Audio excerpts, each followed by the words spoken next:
So for the past few weeks, in preparing our hearts for Easter, we've been walking with Jesus and his growing group of disciples as they've neared Jerusalem. But in preparation for today, I noticed something interesting as I was going through the different gospel accounts of the crucifixion and the resurrection. And that's how little of an opportunity that we have to really dig into the story that for Christians is our main story. Frankly, there's not enough space between the triumphal entry and Easter Sunday, if you ask me. You can agree.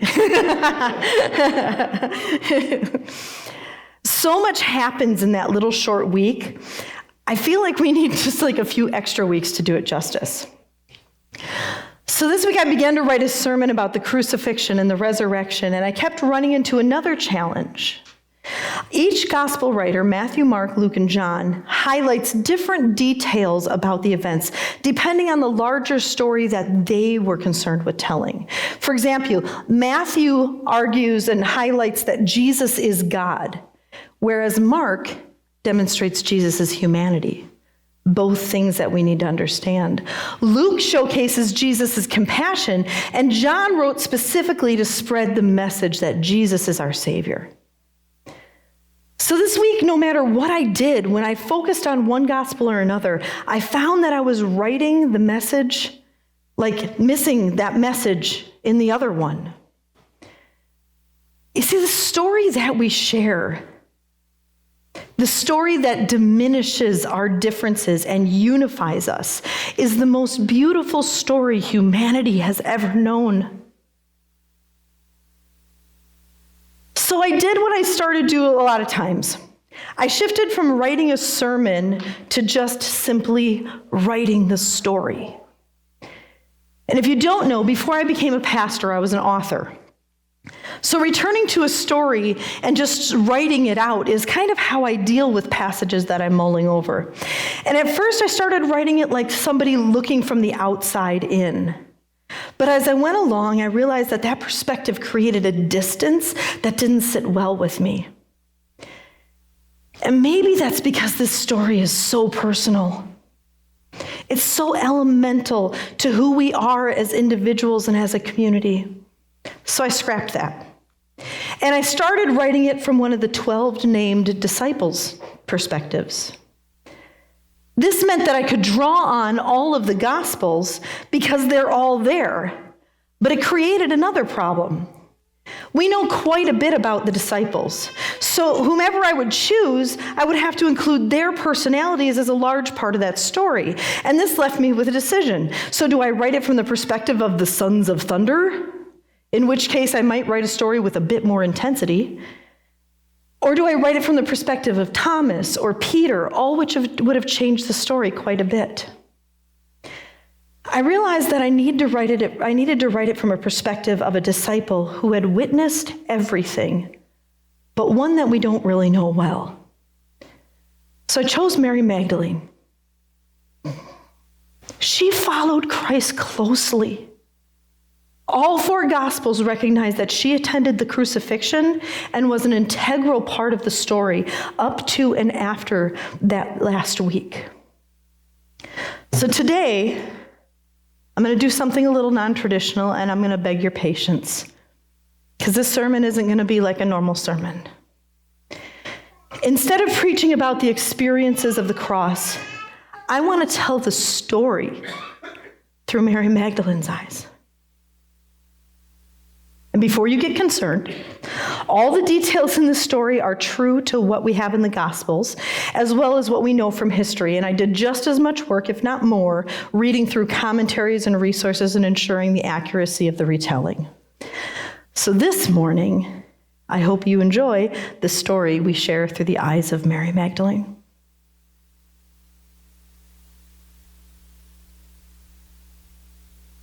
We'll see if I can get through it. It's going to be challenge number 1.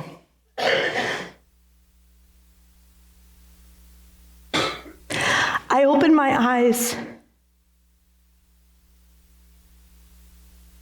to the still, black, early morning hours of Sunday.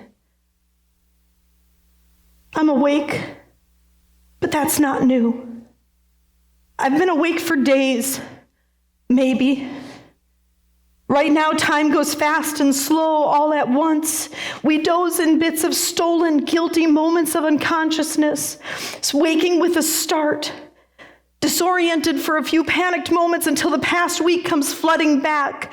The Sabbath of yesterday so different than it was from a week ago, when he was still with us, laughed with us, watched us with his unnerving, knowing eyes that made us all feel like we were the only ones in the room. To know those eyes are closed, that I'll never be looked at like that again, that I'll never be known like that again. The loss. I don't know where to put a loss like that. He told us when we sat at the Sabbath table, we would do so in remembrance of him. I don't think any of us had an idea how true that would be. Yesterday, all we could think of was him. The way he'd broken the bread, the way he'd passed the cup, so we ate together, the place where he sat, enormously empty, eating the bread and drinking the wine in silence as we tried to make sense of the past week, as each of us remembered the bits of conversation that should have helped us see this coming. But we were too drawn up in the excitement of the crowd, too distracted by the expectations and the hope, too energized by the possibility that Jesus would be the one to restore Israel. We were too distracted to protect him. We should have stopped him as he rode that donkey into Jerusalem. We should have found a way to shield him, but instead we paved the way with our cloaks and our worship.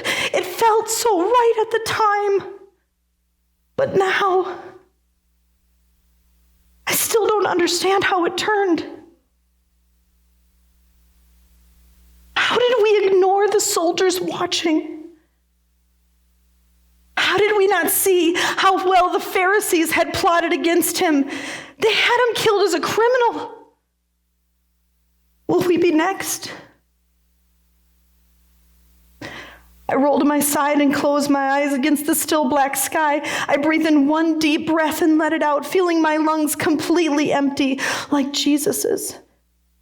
My chest spasms and I suck in another breath, trying to forget that moment of emptiness, trying not to think of Jesus lying in the tomb, his chest still, the breath that carried the words that had raised others from the dead, silenced. Death brings such silence. But his message had carried such life. He was our teacher. I should have listened better. I open my eyes and stare into the darkness. Right now, the only thing I remember is how I felt when he looked at me. We should have known.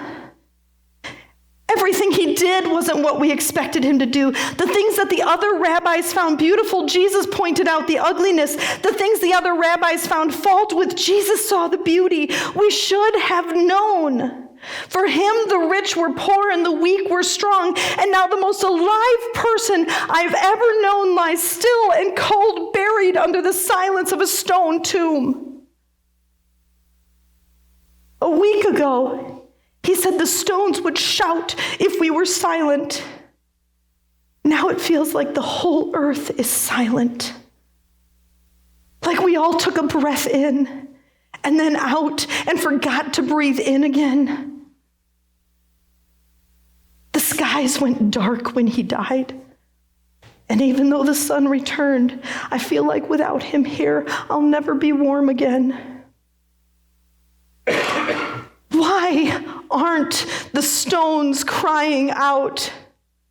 Why isn't the world crying out? How can I lie here in this bed motionless when my Lord was just dragged through town like a criminal, whipped, mocked, and hung on a cross? How did we miss it? He chastised the priests, the scribes, and the leaders. He challenged the Pharisees when he stepped into the temple courts, into the place designated for the Gentiles to pray, and found the money changers making prayer impossible, and found the sellers charging too much for the doves for sacrifice. He stopped them, drove them away, and then laid hands on the sick and healed the ones the priests refused to serve. We should have known how they would plot against him. But we just kept moving forward. So astounded by the miracles that we couldn't comprehend the message that he would be leaving. How could he have allowed this? He could have freed us from Rome with a word. He could have stopped them. He knew Judas would betray him. Why didn't he stop him? It's still dark out. I roll over trying to find comfort in the familiar scratch of the linen against my skin and the lingering scent of the dinner I ate but didn't taste. He knew what was coming, and he did nothing to stop it. And if I'm honest, I'm angry. I'm angry at those who plotted against him. I'm angry at the crowds that worshiped him and then shouted to crucify him. I'm angry at Judas for betraying him, for betraying us all. And I'm angry at him for leaving us like this. But most of all, I'm angry at myself for not stopping it.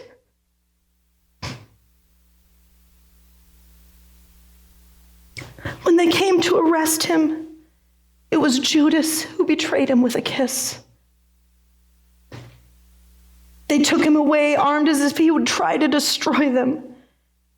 And I think it was the confusion that hurt the most. We'd spent years following him, watching him gently lift those who couldn't walk to their feet with only his words and maybe a touch. We knew him as the man who would kneel down to speak to a child and then listen as if their response was the most interesting thing that he could possibly hear all day. He openly wept with his friend's family when his friend died, and then, without great speeches or elaborate ceremonies, he raised him from the dead. Before they came to arrest him, Jesus had spent the night in prayer, sweating drops of blood, crying out to God because he knew what would happen. He didn't leave before they came like any of us would. Like any of us would have wanted him to. He knew.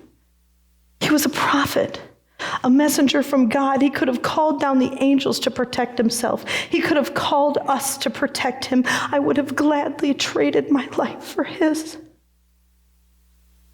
Does this world have any idea what they lost?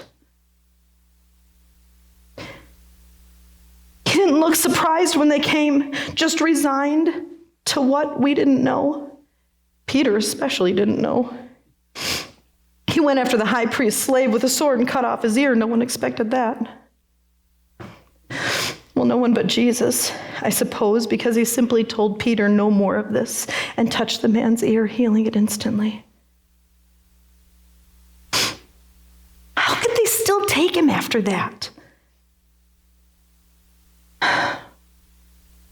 Sleep is impossible. I sit up, willing the cool night air seeping into through the cracked door to clear my thoughts. Everything in me wants to scream at them for allowing this to happen, but mostly I want to scream at myself.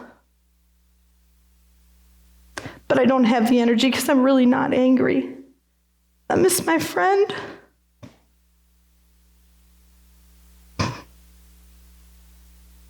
So I stared dry-eyed into the darkness. I've already spent every tear on regret. We didn't know what to do after they took him. He'd been our center for so long. He'd called us to follow him, and so we did. Hundreds of us, sometimes thousands. Each of us feeling like we were the only one, like his message was just for us. Every sentence he spoke to the multitudes was a conversation. But then the real conversations, when it was just him and me, I remember every word, every glance, the way he tilted his head when he thought something was funny, Those moments are burned in my heart. Every drop of blood singing through my veins is branded with him. I wish I knew how to describe what it was like to sit with him. Like all of history collapsed into the moment when he met my gaze. Like everything I had ever done and everything I will ever do was there, not in an overwhelming way, but in a way that made everything make sense, where every confusion found a home and then evaporated into nothing. They took him away, and we scattered, afraid we might be next.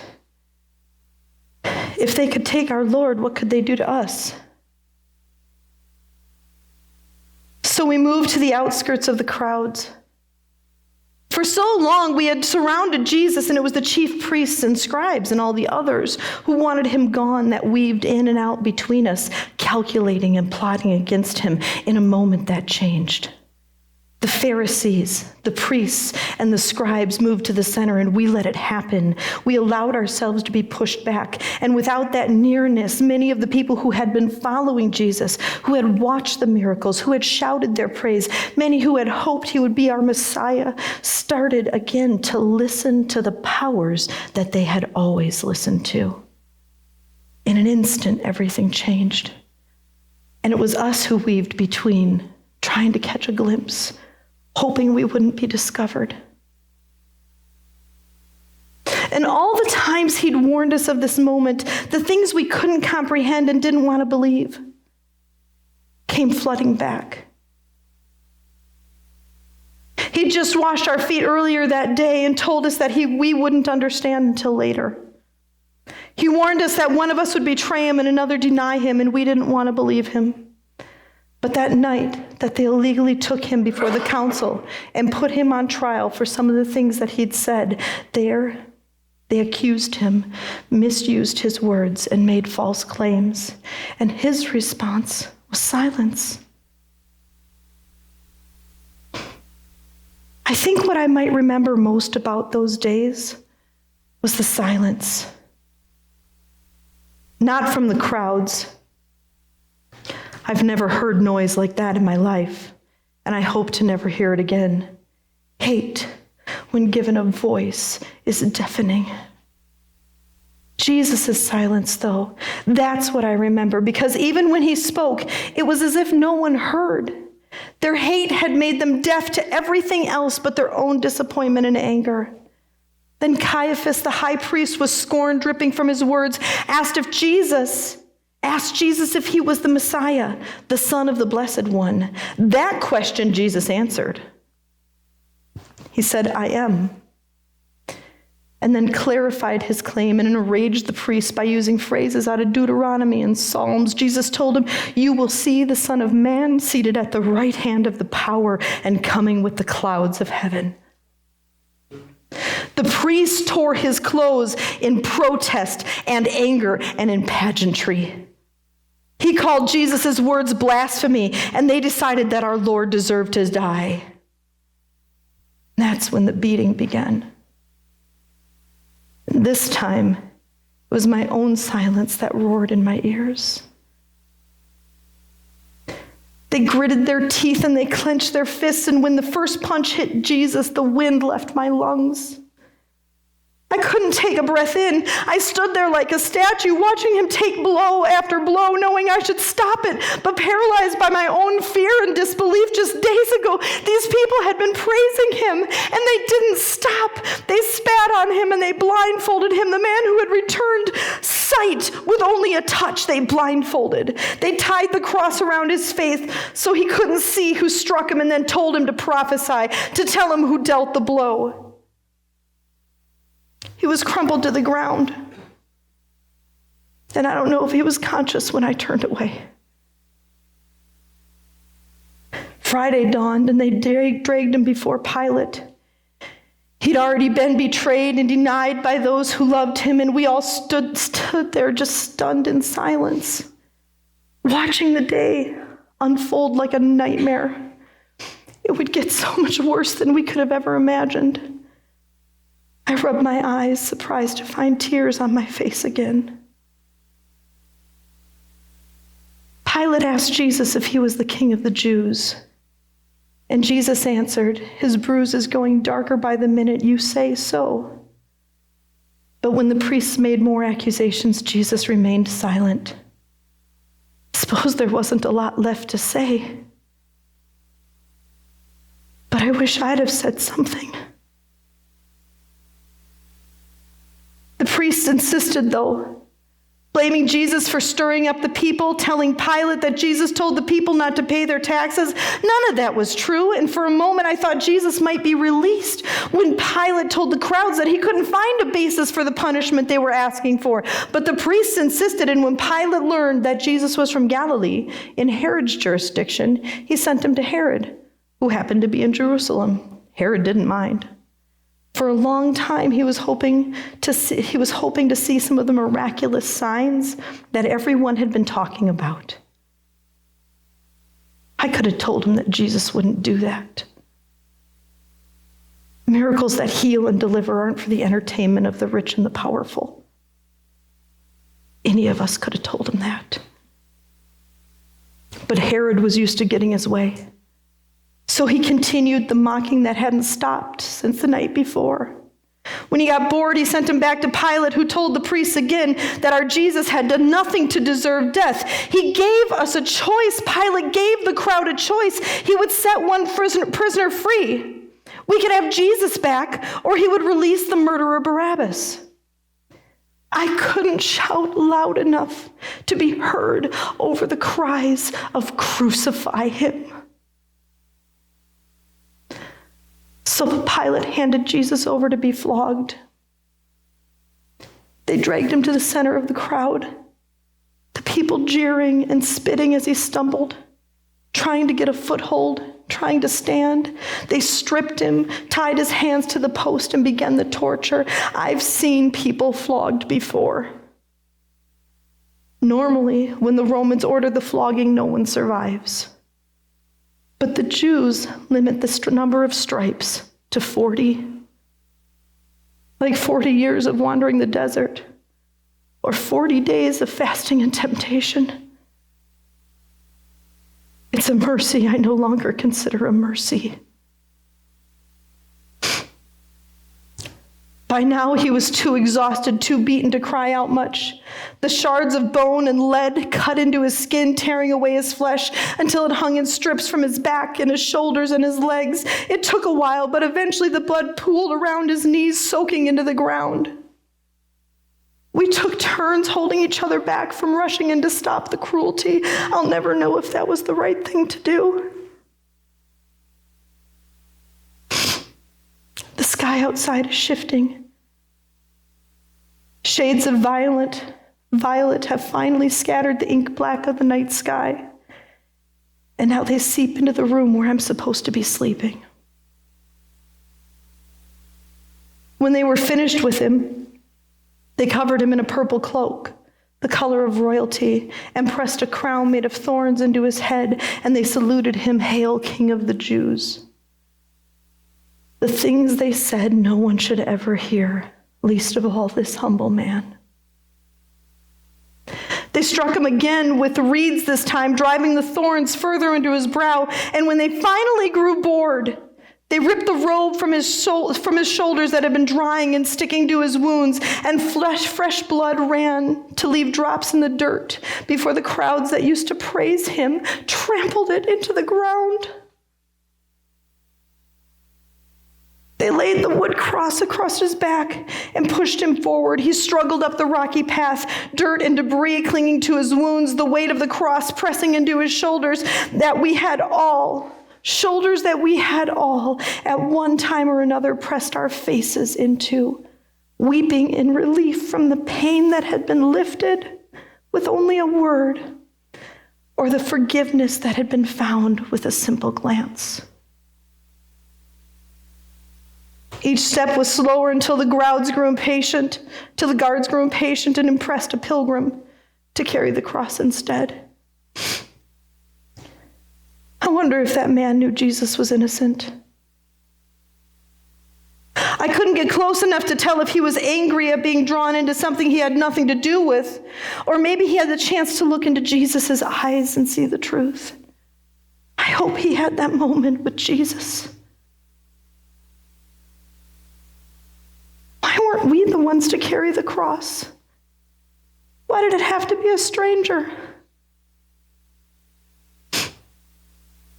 But Jesus followed him, and we followed Jesus, no longer hiding, moving with the crowds. We couldn't cover our grief and the simmering outrage that made my heart feel like a stone in my chest. What's the use? I stayed close to his mother, words failing me, but it didn't matter because no one could have heard anything above the shouts and the jeers and the wailing coming from the crowd. They stripped him again, nailed him to the cross, placed a sign over his head that read King of the Jews. And when the heavy work of crucifying him was done, and all there was left to do was to wait, the soldiers placed bets to see who would be the one to take his clothes. Then we waited, like I wait now. I wait for the familiar sounds of the world waking up, for the sky to brighten, for the scent of smoke as fires are stoked to life. But no one moves except me. I cross the room and pick up the spices we had purchased after the sun set on the Sabbath.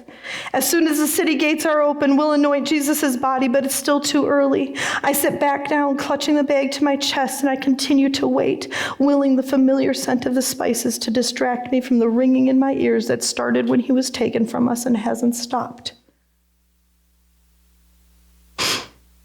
It didn't take long for Jesus to die. Not as far as crucifixions go. He hung there, and we watched. We heard him speak to the criminals that hung on either side of him, the words of compassion he had for the ones who had hung him there. He asked for God's forgiveness for the soldiers. God's forgiveness. I know he asked for the soldiers and the people who screamed, "Crucify him." But when he said those words, "Forgive them, for they know not what they do," I knew in my heart that that was for me too.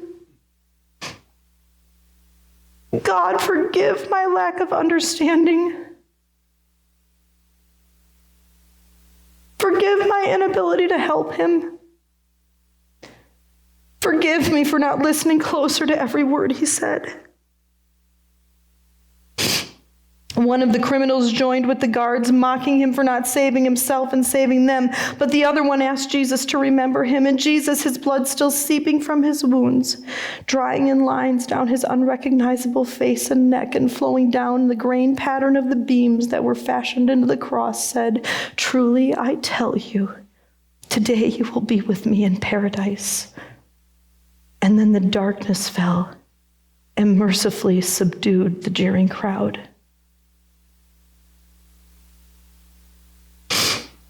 It has to be time. The stars have finally faded against the swelling lavender of the sky. I tie on my sandals, light the lamp, and crack the door open to a morning that's still dark with confusion and something I can't name, but it's disorienting. I close the door behind me, clutching the spices, trying not to think of the state of my Jesus' body, trying not to think of him cold, alone, and silent in a tomb.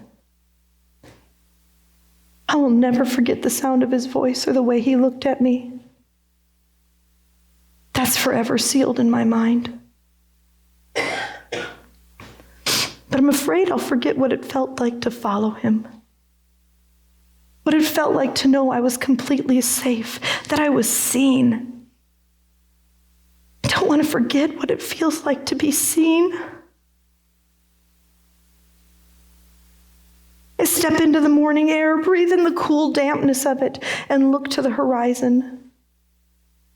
When the skies turned dark at noon, I could see his silhouette hanging there against the clouds, as if the world had lost something and suddenly everything around me was a flat painting on a wall. I sat on the ground near Mary, Jesus' mother, and John. Her face was a study in exhaustion as she waited for her son's death with the rest of us. I will never understand how the crowds and the soldiers and the priests who had orchestrated things so that Jesus hung on a cross could have dismissed the miracles and the wonders they had seen him do and think that when they nailed him there, he would be like any other criminal. But then the sky turned black. My eyes had been closed, so I noticed the silence before I noticed the dark that had poured into the pool of the skies, obscuring the priests' faces as their smug expressions of superiority shifted to ones of uncertainty. They glanced back and forth between each other, I imagined trying to calculate how they would explain all of creation rejecting what they had just done. My gaze was glued to their faces, willing them to understand the gravity. The hairs on my arms lifted like it does when lightning is too close, but I didn't move for cover. They should have, though. And then the voice that is like none I will ever hear again cried out, my God, why have you forsaken me? The people still standing around the cross, confused by the darkness and the sudden change in atmosphere, started to whisper, wondering if he was calling to Elijah. I suppose wondering if they'd made a mistake. Yes, I wanted to yell. Yes, you have made a mistake.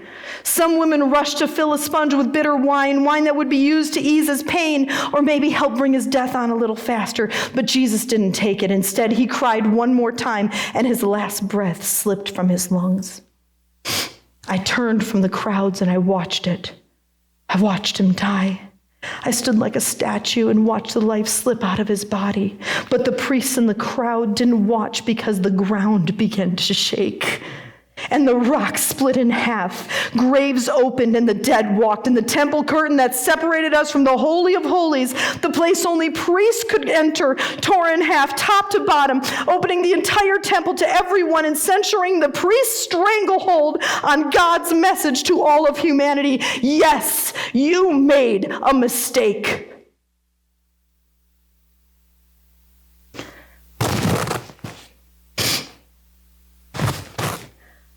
I kick a stone out of the road and trudge towards the city gates.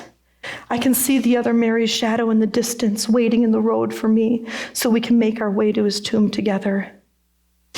When I reach her, our gazes meet. There's no words left to say. We know what has to be done. We are in that strange place of feeling honored by the duty that's before us and dread as we know we'll be facing what neither of us would ever be prepared to face. The city gates are open, and a soldier starts at our approach. He dismisses us with a glance, and we pull the scarves tighter under our chins and continue on to the tomb. We weave in and out of the other graves until we stand in front of the one where they laid Jesus. I look at Mary. She's seeing what I'm seeing. The stone's been rolled away. We rush inside, scrambling down the few stone stairs to see the slab where he should have been, empty. Where is he? I think those are the first words I've spoken in days. Mary's silence is her response, and we hurry out of the cold, empty tomb, trying to hold back tears. Wasn't it enough to crucify him? Did they have to take him too? We step out of this tomb and stop short. Two men stand in clothes that dazzle like the ripples on a lake in the sun. I hear Mary suck in a breath, and we're on our knees. Why do you look for the living among the dead? One of the men says. He is not here. He has risen. Remember how he told you while he was still in Galilee that the Son of Man must be handed over to sinners and be crucified and on the third day raise again. And suddenly it all flooded back. The words he spoke, they came back and then more. The scrolls that I had heard read as a child surged into my consciousness. The prophet Isaiah said that he would be numbered with the criminals. The prophet Zechariah said he would be crucified. In the Psalms it was prophesied that he would cast lots for his clothing and people would stand by and mock and sneer him. Everything that happened was right there, plainly. How did we not see this? He said he would be raised from the dead on the third day. How did we not hear him? My heart races. We have to tell the 11. I scramble to my feet with the words of Isaiah flooding through like a burst dam in my mind. But he was wounded for our transgressions, crushed for our iniquities. Upon him was the punishment that made us whole, and by his bruises we are healed. All we like sheep have gone astray. We have all turned to our own way, and the Lord has laid on him the iniquity of us all. He was oppressed and he was afflicted, yet he did not open his mouth. Like a lamb that is led to the slaughter, and like a sheep that is before its shearers is silent, so he did not open his mouth. By a perversion of justice he was taken away. Who could have imagined his future? Hundreds of years ago, Isaiah asked the question for us. He told us we wouldn't see it. We wouldn't be able to see him. His words were written. Who could have imagined his future? Not us. We didn't. I don't know where the men have gone, but I hope Mary's somewhere behind me, because I got to tell Peter and John and Thomas, but then I hear it and stop. Mary, he says. I smile and I close my eyes and breathe in for maybe the first time in days. Teacher. I answer, teacher. And then I turn around to stand in the presence of my Jesus, my Savior, my Messiah, my Redeemer, my Deliverer, the prophesied King who defeated death, who freed me, and who lives.